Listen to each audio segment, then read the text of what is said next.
Hello hi नमस्कार श्रोते हो, मी आरजे कोमल तुमच्या सगळ्यांचं स्वागत करते. तुम्ही ऐकत आहात आचार्य 90 FM your own radio.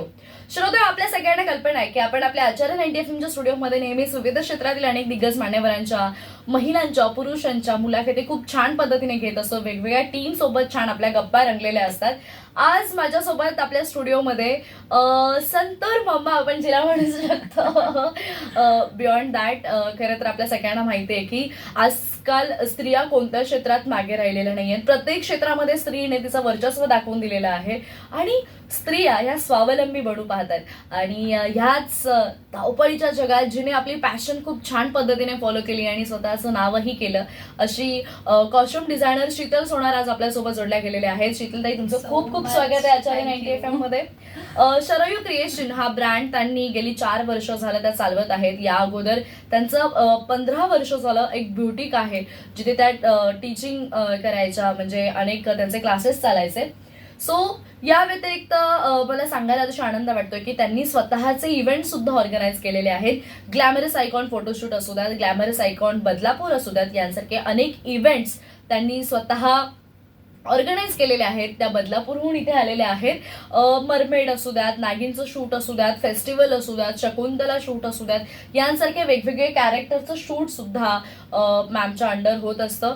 Calendar shoots होत असतात. त्याचबरोबर आपल्या मराठीमध्ये किंवा हिंदीमध्ये ज्या काही सेलिब्रिटीज आहेत त्या सेलिब्रिटीजसाठी सुद्धा मॅमचे कॉस्ट्युम्स गेलेले आहेत. प्रिया मराठे असू देत, भाग्यश्री दळवी असू देत, स्वाती लंके असू देत, यांसारख्या अनेक मॉडेल्सनी आपले हे आउटफिट्स जे आहेत ते वेअर केलेले आहेत आणि बऱ्याच ठिकाणी मॅमचे आउटफिट जे आहेत ते आपल्याला पाहायला मिळतात. तर आज शीतल मॅम सोबत आपण सगळ्या गप्पा मारणार आहोत. त्या कशा पद्धतीने या इंडस्ट्रीत आल्या, कशा पद्धतीने त्यांनी त्यांची हॉबी अर्थात पॅशनला प्रोफेशन मध्ये कन्वर्ट केलं.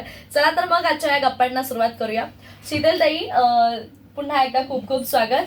कशा पद्धतीने सुरुवात झाली या करिअरची, काय सांगाल? सर्वप्रथम धन्यवाद तुमचं की तुम्ही मला इथे इन्व्हाइट केलं आणि हा चान्स दिला इथे येण्याचा. ह्याची सुरुवात ऍक्च्युली माझी लहानपणापासून झाली की माझी आई ह्या क्षेत्रामध्ये आहे, की वडिलांचा जॉब सुटला म्हणून आई ह्या इंडस्ट्रीमध्ये वळाली की चल काहीतरी स्वतःच्या पायावर उभं राहायचं म्हणून. मग ती कंटिन्यू तिचं काम ते बघून बघून बघून ते माइंड सेट झालं की मलाही हेच करायचं आहे. त्यामुळे ती उठली की मी बसायचे. ही पोझिशन होती आमची की ते रात्री 1-2 असू दे काही असू दे करायचं म्हणजे करायचं. त्यामुळे ते वेड जे असतं ते वेड मला लहानपणापासून होतं की नाही करायचं तर स्वतःच काहीतरी करायचं, म्हणजे ते घरातूनच मिळालं आणि दुसऱ्याच्या हाताखाली नाही आपण ठेवायचं पण काहीतरी करून दाखवायचं, हे एक होतं माइंड मध्ये. पण ते इतकं छान पद्धतीने होईल अशी अपेक्षा नव्हती, म्हणजे झालं. नक्कीच. पण मग तुम्ही म्हणालात की तुम्हाला तुमच्या आईकडून हे शिक्षण मिळालं किंवा आईला बघून तुम्ही या फील्डमध्ये, या क्षेत्रामध्ये आलात. सुरुवात कशी केली तुम्ही? सुरुवात ऍक्च्युली माझ्या फ्रेंड्सच्या बावल्यांचे ड्रेसेस शिवण्यापासून केली. की 5वी-6वी पासून त्यांचे ड्रेसेस, माझे ड्रेस बावल्यांचे दाखवून की मला पण ते स्टिच करून, टीचर्सच्या मुलींचे ड्रेसेस शिवून, अशा पद्धतीने ते स्टार्ट झालं. नंतर टीचर्सचे कॉस्ट्युम ड्रेस त्यांच्या मुलींचे 10वी-11वी पर्यंत. आणि मग नंतर लग्न झाल्यावरती ते असं नव्हतं की घरात बसणं, हे माइंड मध्ये नव्हतं, म्हणून मग शॉप टाकलं आणि मग तिथपासून स्टार्ट झालं. क्या बात आहे. पण तुम्ही गेली 15 वर्ष तुमचं बुटीक आहे, त्या बुटीकच्या अंडर तुम्ही सगळी कामं करत होतात, शिकवण्या घेत होतात. पण मग आपला स्वतःचा ब्रँड सुरू करावा असं का, कधी वाटलं आणि कसं सुरू केलं ब्रँड? खूप एक छान एक्सपिरियन्स होता की माझी एक फ्रेंड आहे, तर तिची बहीण हे करते, फॅशन शो अरेंज करते. तर तिला प्रॉब्लेम आला की शोच्या 8 दिवस आधी तिला कॉस्ट्युम हवे होते आणि ते मिळत नव्हते टायमावर स्टिच करून. तिचा कॉल आला की मला स्टिच करून हवे, मला माहित नाही, काही पण कर. म्हटलं ठीक आहे तू दे, आण काय हवंय ते. आम्ही 8 दिवसामध्ये 15 कॉस्ट्युम रेडी केले आणि सगळ्या वेगवेगळ्या प्रकारचे, त्यात नेट, ग्लिटर, म्हणजे सगळं वेगवेगळं सगळं मटेरियल यूज करून. पण त्यात मात्र मी तिला एकच ऑफर ठेवली की तू ऍज अ डिझायनर वाटतं माझं नाव तिथे दे म्हणून. तिथपासून स्टार्ट. क्या बात आहे. आणि मग तशी ओळख वाढत गेली. मग बऱ्याचशा फ्रेंड्स झाल्या त्या शो मध्ये आणि ऑफर येत गेल्या वेगवेगळ्या.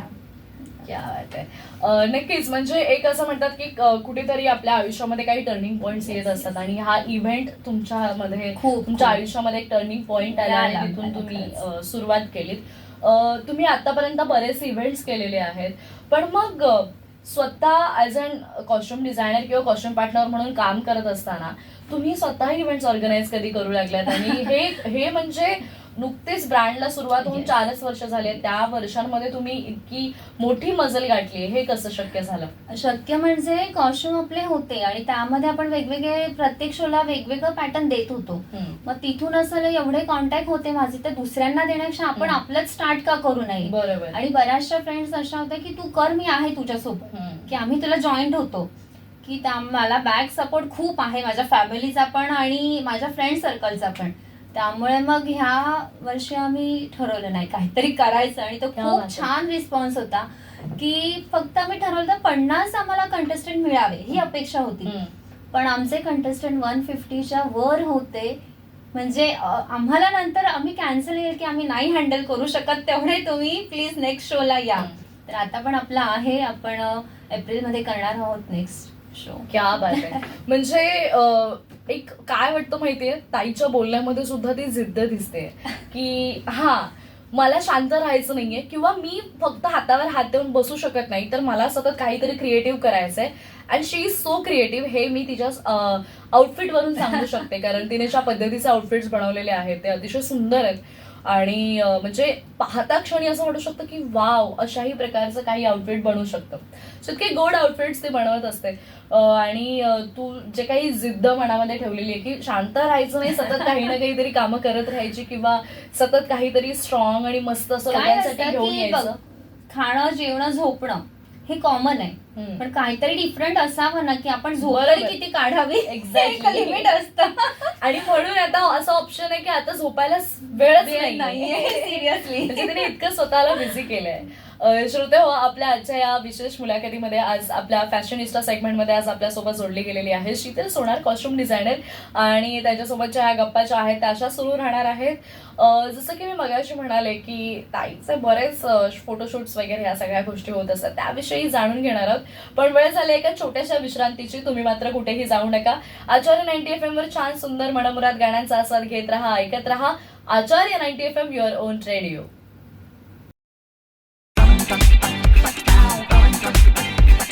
Acharya 90 FM.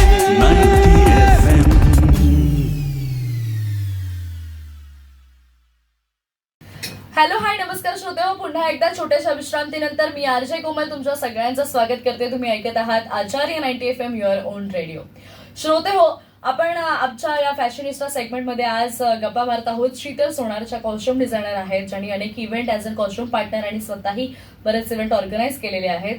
बरं, मला अशी माहिती मगाशी तू दिलीस आणि मला ते श्रोत्यांनाही सांगायला आवडेल की MP मध्ये एक इव्हेंट झाला होता आणि तिथे बरेच बाहेरून सगळे कॉस्ट्युम डिझायनर वगैरे सगळे आले होते आणि त्या 60 जणांमध्ये तुला दुसरा क्रमांक मिळाला. तर तो काय किस्सा आहे आणि ते काय होतं ते नक्की एक्झॅक्टली? ऍक्च्युली तो फक्त ड्रेस डिझायनर साठी शो होता की सगळ्यांनी आपलं प्रेझेंट करावं आणि माइंडमध्ये हेच होतं की आपण काहीतरी वेगळं द्यावं, की आपण एवढ्या लांब जातोय तर काहीतरी वेगळं आपलं असावं. तर त्यामुळे मी गेल्यावरती फर्स्ट टाइम मी दोन्ही कॉस्ट्युम नेले होते, एक वेस्टर्न आणि इंडियन. तर MP साईड म्हटल्यावर नऊवारी हा कोणालाच माहिती नव्हता, त्यामुळे आपलं फर्स्ट लुक हे नऊवारीतच आलं आणि ते इतकं फेमस झालं तिथे की सगळ्या न्यूजमध्ये, पेपरमध्ये तेच फोटो जास्त व्हायरल झाले त्या इव्हेंटचे. आणि तिथले जे मेन होते त्यांनी सुद्धा दुसऱ्या याच्यापेक्षा तिथल्या तिथे सिलेक्ट केलं की नाही, यांनाच आपण हे करायचं. कारण ते शो होता दिवसाचा, तरी त्या शाईन त्या साड्यांना इतकं येत होतं त्या उन्हामुळे ना, त्यामुळे ते आपलं लकीली मिळालं. क्या बात आहे. बट लक तर आहेच, पण मला असं वाटतं त्यामध्ये तुझी मेहनतही तितकीच आहे आणि तू ती मेहनत घेतेस, करतेस आणि आपल्याकडून जेवढं 100% देणं शक्य आहे तेवढं देण्याचा प्रयत्न करायचा. की समोरचा किती मान्य करतो त्याच्यावर डिपेंड आहे. एक्झॅक्टली. या सगळ्या गप्पा मारताना सहज माझ्या मनात प्रश्न आलाय की एखादी स्त्री ज्या वेळेला लग्न करून सासरी येते आणि या सगळ्या गोष्टी ती करते. खरं तर मला माहितही नव्हतं की ताईचं लग्न झालंय, मला आता कळतंय की ताईचं लग्न झालंय, ताईला एक मुलगी आहे. आणि मग खरं तर फॅमिली लाईफ आणि प्रोफेशनल आपलं काम ह्या सगळ्या गोष्टी मॅनेज करण्याचा बॅलन्स साधणं हे अवघड असतं. तू कसा साधते असतो ताळमेळ? नाही, खरं तर यात खूप मोठा माझ्या सासूबाईंचा वाटा आहे. की म्हणजे भरपूर मोठा, की मी मानते तर त्यांना 100%, मिस्टरांपेक्षा त्यांना, किंवा त्यांनी मला, मी सकाळी 8ला तर मी 8लाही घर सोडते, 7ला तर 7लाही सोडते, मी रात्री 11ला सुद्धा घरी येते, पण त्या मला कधी बोलत नाही की तू इतक्या वाजता का आली.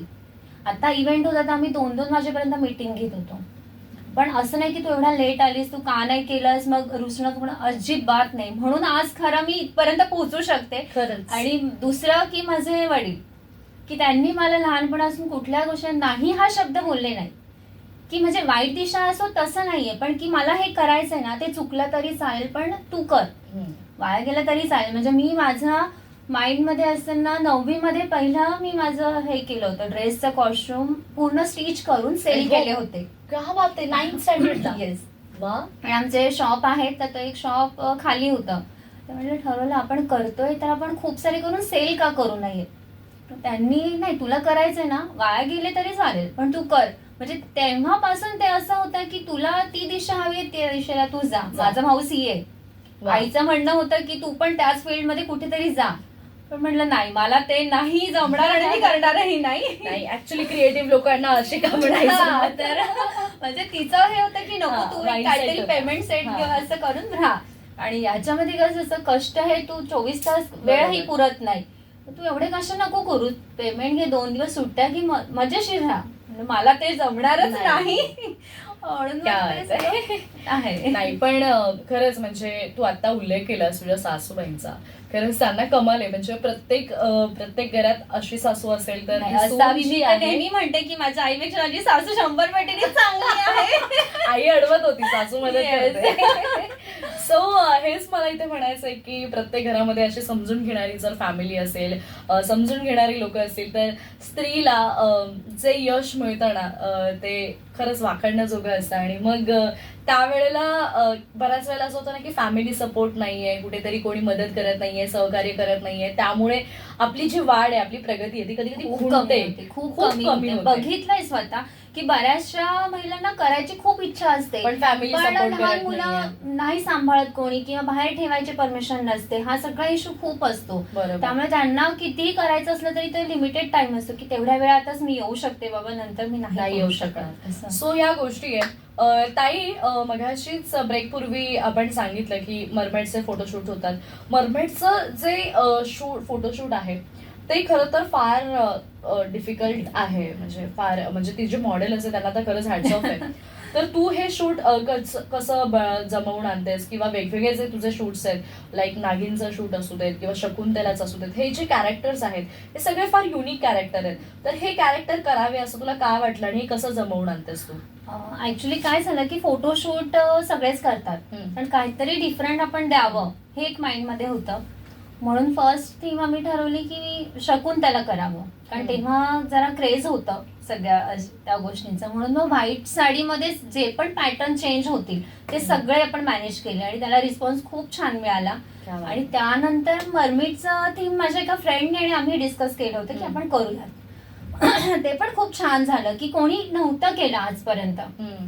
आणि त्याच्यामध्ये पण कॉस्ट्युम आपला असा आहे की तो दिसताना मर्मिडचा दिसतोय, पण तो तुम्ही वेअर साध्या पद्धतीने करू शकता, कुठूनही ओपन नाही, वल्गर नाही, की कुठल्याही वयाची मॉडेल तो वेअर करू शकते. म्हणजे अगदी लहान बाळापासून आपण पाहतो ना हल्ली लहान बाळांना सुद्धा मर्मेडचे शूट्स करायला, म्हणजे रेडीमेड असतात त्यापेक्षा आपल्या खूप डिफरंट आहेत की ते दिसताना खूप फॅन्सी पण आहेत आणि मर्मेड फिश ती दिसणारच दिसणार. म्हणजे क्राऊन पासून आम्ही सगळं क्रिएटिव्ह केलं होतं. किती सुंदर आहे.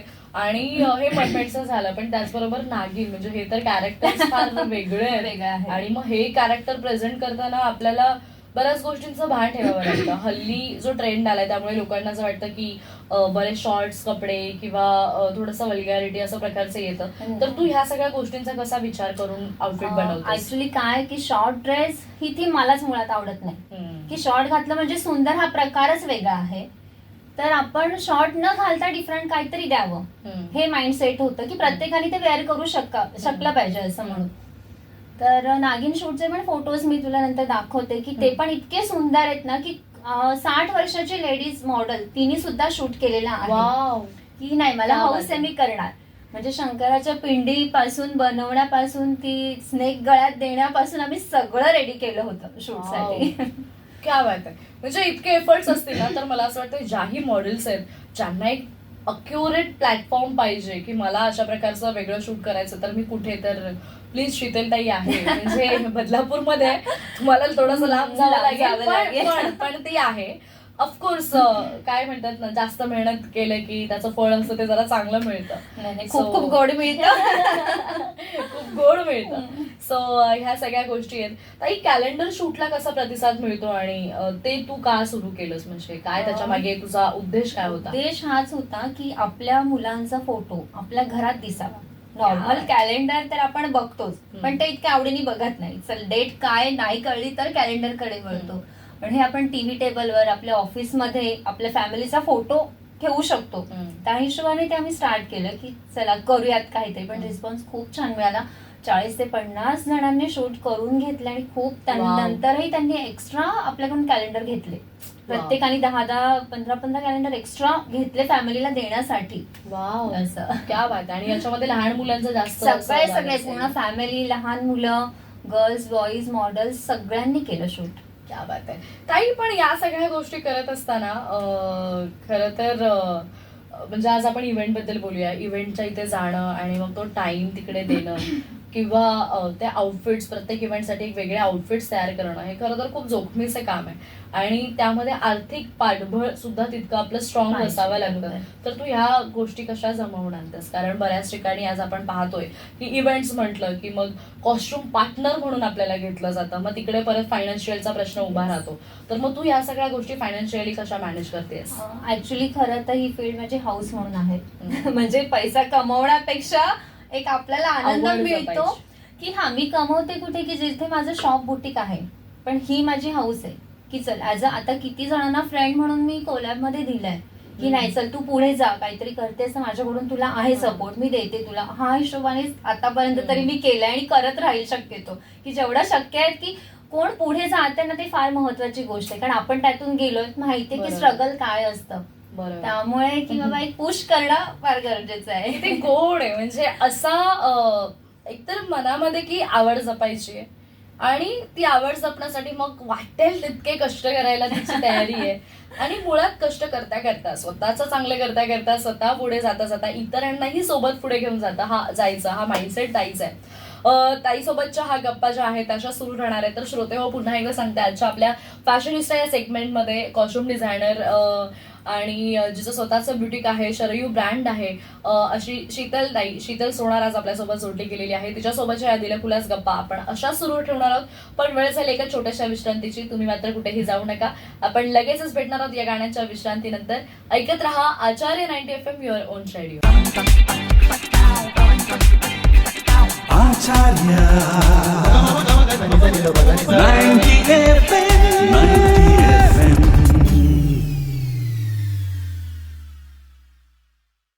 हॅलो, हाय, नमस्कार श्रोते हो. पुन्हा एकदा छोट्याशा विश्रांतीनंतर मी आरजे कोमल तुमच्या सगळ्यांचं स्वागत करते. तुम्ही ऐकत आहात आचार्य 90 FM युअर ओन रेडिओ. आणि आपल्या आजच्या या विशेष पॉडकास्टमध्ये अर्थात फॅशनिस्टा सेगमेंटमध्ये आज आपल्यासोबत जोडले गेलेले आहे कॉस्ट्युम डिझायनर, शरयू क्रिएशनचे फाउंडर शीतल सोनार. आणि शीतलताईसोबतच्या गप्पा ज्या आहेत त्या अशा छान रंगलेल्या आहेत. आणि ब्रेकपूर्वी आपण बऱ्याच गोष्टी तिच्याकडून जाणून घेतल्या, तिचे होणारे वेगवेगळे शूट्स याबद्दल जाणून घेतले. तर आता मगाशी मी सांगितलं तुम्हाला की आपले जे शरयू ब्रँड्स आहे, शरयू क्रिएशनचे जे काही आउटफिट्स आहेत ते बऱ्यापैकी सेलिब्रिटीजने सुद्धा घेतलेले आहेत. भाग्यश्री दळवी असू द्यात, स्वाती लंके असू द्यात, प्रिया मराठे असू द्यात, यासारख्या अनेक अभिनेत्रींसाठी हे आउटफिट्स गेलेले आहेत. तर ताई, ही जी जर्नी आहे, म्हणजे बऱ्याच वेळेला असं होतं की मी ब्रँड तर सुरू केलाय पण त्याला कुठे एक एक्सपोजर मिळत नाहीये किंवा असं कोणी माझ्याकडे येत नाहीये. तर ही इतक्या कमी वर्षांमध्ये तू ही जर्नी कशी सुरू केलीस आणि मराठी सेलेब्स किंवा या सगळ्या गोष्टी कशा तुझ्याकडे आल्या आणि कसं हे सगळं जमवून आलं? नाही, तो पण एक हेच आहे की एका शो मध्येच आमची ओळख झाली होती. तर तिथे त्या ॲज अ गेस्ट म्हणून आल्या होत्या. तर ज्या ऑर्गनायझर होत्या त्यांनी सांगितलं होतं की सेलिब्रिटी आहेत आणि त्यांच्यासाठी तुला कॉस्ट्युम बनवायचं आहे. म्हणजे ठीक आहे, मग त्यांचं माइंडसेट पण मला जाणणं गरजेचं होतं की बाबा तुम्हाला काय वेअर करायला आवडेल. कारण कसं असतं की आपलं कॉम्बिनेशन ओळख नसली की आपण नाही काय करू शकत. बरोबर. मग फर्स्ट टाइम कॉल झाल्यावरती त्या इतक्या फ्रँकली होत्या की म्हटलं नाही चला ठीक आहे, यांना आपण जे देऊ ते आवडणार आहे. त्या हिशोबाने ते बनवलं आणि त्यांना इतकं आवडलं ते की नऊवारी लुक मधलंच पण डिफरंट होतं. की त्याच्यामध्ये आपण त्यांच्या मिस्टरांचा आणि त्यांचा फोटो लावला होता त्यांना न Wow. सांगता, प्रिया मॅमना. प्रिया मॅमला. आणि त्यांनी तो तिथेच बघितल्यावरच त्यांच्या मिस्टरांना कॉल केला, व्हिडिओ कॉल, की हे बघ मला काहीतरी डिफरंट मिळालं आहे इथे. क्या आणि बात त्यांनी आहे. खूप छान प्रमोशन केलं माझं आणि त्यांना खूप आवडलं आणि त्यांनी नेक्स्ट इव्हेंटला जाण्यासाठी सुद्धा आपल्याला अजून एक कॉस्ट्युम वेअर केला होता वाव, नंतर. क्या बात आहे. म्हणजे हेच आहे ना, शेवटी आपलं काम, आपल्याला माहिती आहे की आपलं काम जे आहे ते 100% आहे. आणि मग असं सेलिब्स असू द्यात किंवा इतर कोणी असू द्यात, की एकदा त्यांना आउटफिट आवडलं की ते पुन्हा आपल्याला अप्रोच करणारच आहे. सो तुझी ही जर्नी आहे ती खरंच कमालीची आहे. पण हे सगळे जर्नी करत असताना तू मिस्टर त्यांचा तुला जो सपोर्ट मिळतोय त्यांच्याविषयी काय सांगशील? कारण आफ्टर मॅरेज मगाशी तर तू तुझ्या सासूचे हो. कौतुक केलंस, नो डाऊट. पण अर्थात he is your life partner आणि he is your supporter, backbone. तर तू त्यांच्याविषयी काय बोलशील? त्यांच्याविषयी बोलण्यापेक्षा काय असतं की म्हणजे सपोर्ट हा फार महत्वाचा असतो, की प्रत्येक गोष्टीमध्ये नाही हा शब्द त्यांनीही वापरला नाही वडिलांप्रमाणे, की तुला आहे. करायचंय You are Tu such a कर. lucky girl. Yes, खरंच म्हणजे सगळ्या गोष्टीत मी लकी आहे म्हणायला गेलं तर, की असं नाही की करू नको हा शब्द नव्हता. ठीक आहे तुला जमतंय तिथपर्यंत कर, पण हा. जास्त करू नकोस, ओव्हरलोड घेऊ नको, हा त्यांचा प्रश्न शब्द असतो. आणि कुठेही म्हणजे तुला जायचंय ना, तू कॉन्फिडेंटली आहेस, बिनधास्त जा. चुकलं तुटलं फुटलं तरी चालेल, पण तू जा. हा शब्द म्हटल्यावरती मग आपण काहीही जगात करू शकतो, हे 100%. एक्झॅक्टली. आता MP ला पण आम्ही जाणार, तर तेव्हा जरा भीती होती की फर्स्ट टाइम जाणार. ऍक्च्युली फ्रेंड्सच आम्ही गेलो होतो, पण इतक्या लांब ट्रॅव्हलिंग कधी केलं नव्हतं. पण नाही, तुला जायचंय ना, मी येणार नाही, तू जा, कशीही जा, पण जा. म्हणजे कर. हा की एक्झॅक्टली ना, तू कर. येस कसं she is such a lucky girl, कारण इतका छान सपोर्टिव्ह पार्टनर तिला मिळालाय. टचवूड छान. अशीच तुमची जोडी राहो आणि असंच तू काम करत राहा पुढे. शरयू क्रिएशनला येत्या काही वर्षांमध्ये कुठे पाहतेस? ऍक्च्युली मला सिरियल्स मध्ये आपले कॉस्ट्युम द्यायचे, हे माझं स्वप्न आहे. ते आता बघू कितपत होत आहे. नक्कीच. आणि तुझे आउटफिट्स इतके गोड आहेत ना, तर ते नक्कीच स्वप्न पूर्ण होईल. तुला खूप शुभेच्छा आहेत त्यासाठी. आणि तू असंच काम करत राहा, असे छान छान आउटफिट्स करत राहा, असे छान छान शोज करत राहा. अशा तुला शुभेच्छा. आणि जी तुझी एनर्जी येत, तुझ्या पॉझिटिव्ह वाईब्स आहेत, ज्या मला इथे बसल्यानंतर तुझ्या समोरून तुझ्याकडून येत आहेत, त्या तुझ्या पॉझिटिव्ह वाईब्सने तू अशीच पुढे जात राहा. अशीच मी RJ कोमल आणि आमच्या आचार्य 90FM च्या वतीने तुला शुभेच्छा देते. आणि खूप खूप धन्यवाद, तू आज इतक्या लांब स्टुडिओमध्ये इथे आलीस आणि आमच्यासोबत छान दिलेखुलास गप्पा मारल्यास. पुन्हा एक अगदी खूप खूप आभार. थँक्यू सो मच तुम्ही मला आमंत्रित केल्याबद्दल. नक्कीच. जाता जाता स्त्रियांना एक छोटासा मेसेज काय देशील? नाही, मी इतकी फार मोठी नाहीये खरं सांगायचं तर. आपल्या याच्यात खूप जणे आहेत की खूप काही करून गेलेले आहेत. माझी अजून एवढीही सुद्धा काहीच मी केलेलं नाहीये खरं तर. मेसेज म्हणजे हाच की आपलं स्वप्न जपा, की कोणी नाही म्हणताय म्हणून सोडून दिलं असं नका करू. बरोबर.